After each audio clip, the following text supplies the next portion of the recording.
welcome everybody to Finance and Corporate for October. Just get that off my screen. And we'll start with apologies, and we have one from Jim. So could I have a mover, please? Thanks, Mike. Thanks, Lou. All in favour? Aye. Contrary, no. It's carried. Disclosure of members' interests. Okay, there being none, we'll move on to late items. I don't know of any. Ken? No, not aware of any. Great. So in that case, we'll go to confirmation of order of meeting. There's no reason to change that either, I don't think. So could I have a mover, please? I'll move. Thanks, Bruce. Thanks, Philip. All in favour, please say aye. Aye. Contrary, no. It's carried. Confirmation of minutes. So they're on pages 8, 9, 10, 11. 11 is a very large resolution in 2 parts, and 12 and 13. So thanks, Roger. You're moving. A seconder. Thanks, Marcus. All in favour? Contrary, no. That is carried. Excellent. So tab 6, Civic Financial Services, and that is going to be presented by Yolanda, or am I saying that correctly? Yes, Chair. Great, welcome. Nice to meet you, even if it's only over a screen. So, the floor is yours, and please present your report, which you can take as being read. Everyone will have read that. So, but yeah. Thank you, Chair. Good afternoon, committee members. So this report is pretty much just to advise the committee on changes in the governance structure, as well as the chief executive at Civic Financial Services, and also just a summary of the 6-month unaudited results up to the end of June 2021. So changes on the board. The new chairperson is John Melville.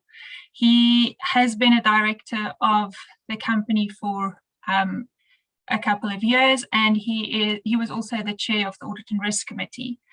The outgoing chairperson, Tony Marriott, will remain as a director on the board.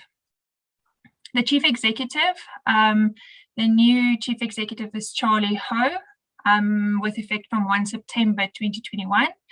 The outgoing chief executive will remain as an executive consultant until his retirement in February 2022. Then their half-yearly results show an unaudited pre-tax profit of $399,000. It's worth noting that their net asset value has increased, as well as the fact that they show positive cash flows from operating results. Thank you, Chair. Thanks very much. Do anyone have any questions? No, I think was all pretty straightforward and self-explanatory, but thanks for that, Yolanda. I have Andrew, just wanted to say, from my point of view, it's good to see that continuity of the business. You know, yeah. people moving up or slightly down or staying on board, to have that continuity. I think that's always good for a business going forward. Yeah. Yeah, absolutely. And as Yolanda has pointed out, it seems to be trading on a pretty steady kind of basis. Yeah. Yeah. Cool. So, Graham, do I take it you are happy to move the recommendation? Certainly am. Thank you. Could I have a seconder, please? Thanks, Lou. All in favour? Aye. Contrary, no. That's carried. Great. Moving on, financial report on page 23 for the period to end of 30 September.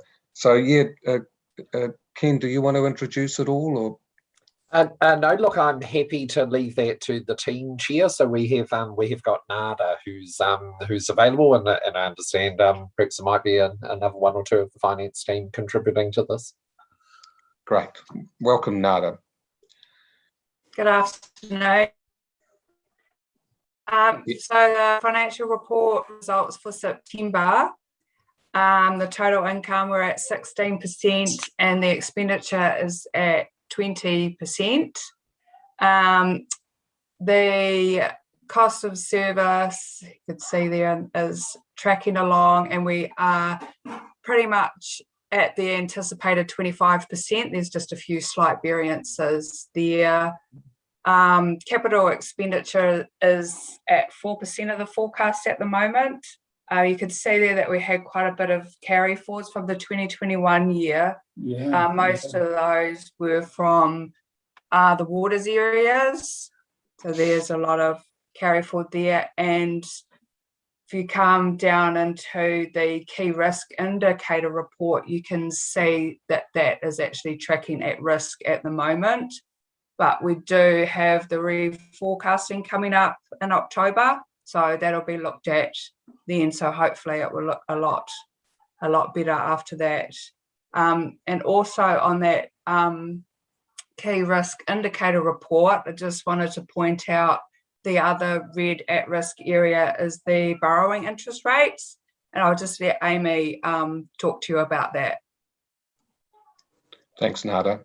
Yeah, Amy. Hi, good afternoon. So we originally forecasted that our weighted interest average would be 1.28%, but currently it's at 1.58%. This is mainly due to 33 million that came from, or that shifted from short-term debt to long-term loans, and that changed the interest rate that we were borrowing it at. We also borrowed an extra 8 million at a lower interest rate, and then we paid it back, so that was short-term loan as well. So that's ultimately have changed it from 1.28% to 1.58% was the difference in the borrowing times and the interest rates from the short-term loans to the long-term loans.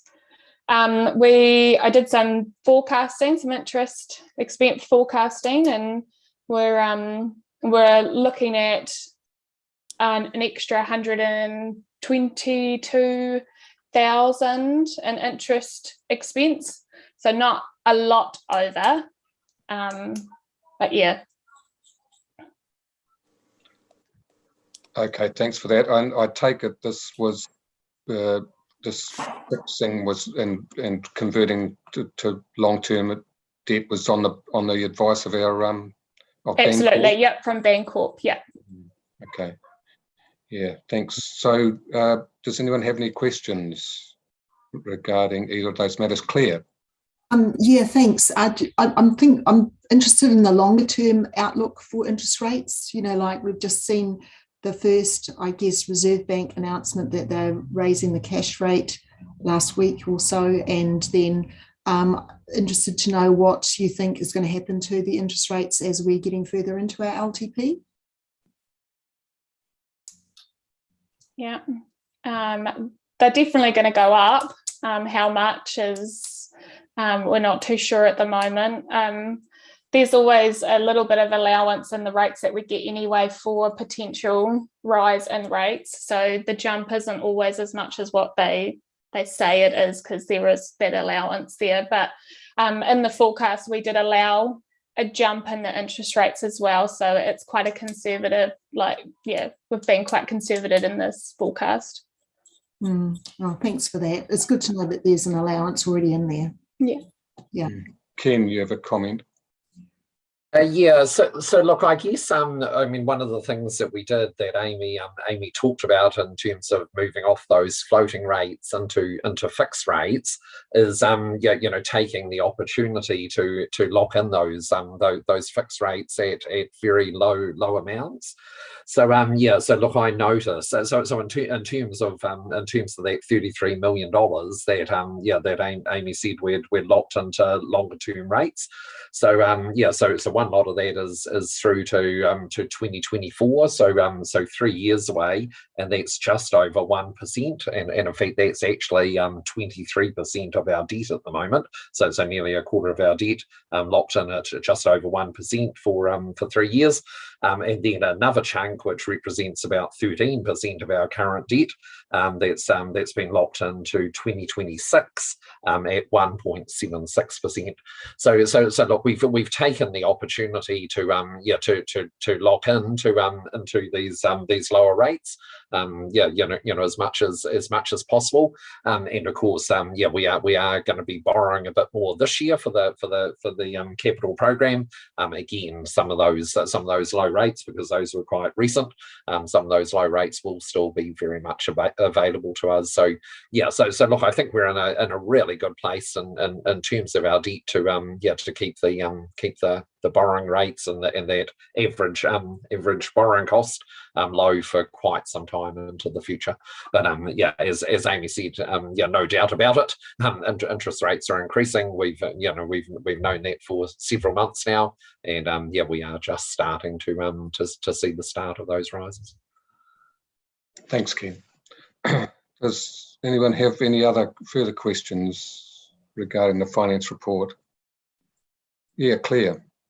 Yes, I did. On those sort of notes to the accounts, there were a couple of items there to do with the Cambridge pool, which I was a bit surprised at. So that's on page 3 of the report, or page 25 of our agenda.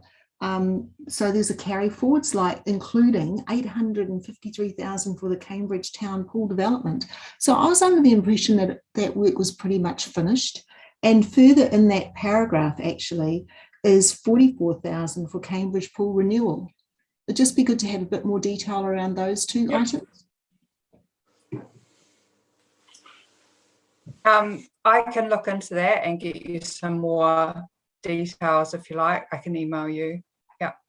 Yeah, thanks. Because it's like that first one, 853,000, is quite a big amount, and I just understood that the bulk of all of that work had been completed. Yeah. Thank you. Yeah, I can look into that. Yeah. Okay, cool. Right. If there's nothing else in your report, Nada, I just noticed that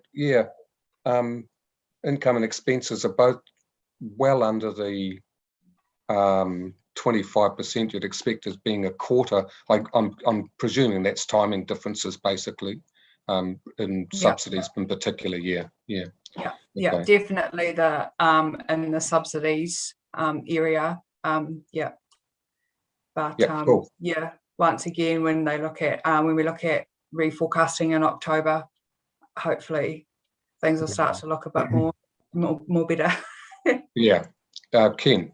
Yeah. So through the chair, I mean, the reason for that is obviously a lot of that subsidy expenditure relates to roading, and roading is very much a seasonal activity, and the vast bulk of that is done over the summer months. Yeah. Cool. Okay. Andrew, thanks. Can I just say, I think the next couple of years going forward are going to be very disruptive. You look at all those carryover projects, and you'll see, and we just had the report the other day saying that the Te Awa cycleway around the river by St. Peter's has been delayed because they can't get timber. And now they're talking steel. Now I had my builder that built my house in here the other day. Last Thursday, he put an order in for a framing of a brand new house and cannot get it until April 2022. And I think council needs to be aware that some of these projects are going to be hung over for quite a while, just through circumstances. Yeah. Yes, and I mean, all of that stuff's adding to cost escalation as well, without any doubt at all. Yeah. 4.5% inflation in house building. Yeah. It just came out from the Reserve Bank yesterday. So it's a big, not everyone's building a house, but it seems to be there, and oil prices are going up. So your transport and your food's going to go up. It's just one way at the moment. Yeah. Yeah. Unfortunately, I think we're probably all agreeing with your comments here, Graham. I know Yeah. fertiliser on my farm's gone up 100% due to the world demand. Yeah, well, okay. If there's no further questions, then I just note also that our collections are good though, in great shape. So well done to Yeah. the team on that. Yeah. Yeah. Yep, that's looking good. I was going to point that out too, Andrew. And just also that the rates have been set at 70.9 million for the year. So yeah, that's looking pretty good. Excellent. Yeah, cool. Okay, well, we have a recommendation. If there's no further comments or questions, on page 23, could I have a mover, please? Thanks, thanks, Bruce, and thanks, Graham. All in favour? Aye. Contrary, no. It's carried. Thank you. So moving to resolution to exclude the public. Could I have a mover, please? Thanks, Lou. Thanks, Philip. All in favour? Aye. Aye. Contrary, no. That's carried.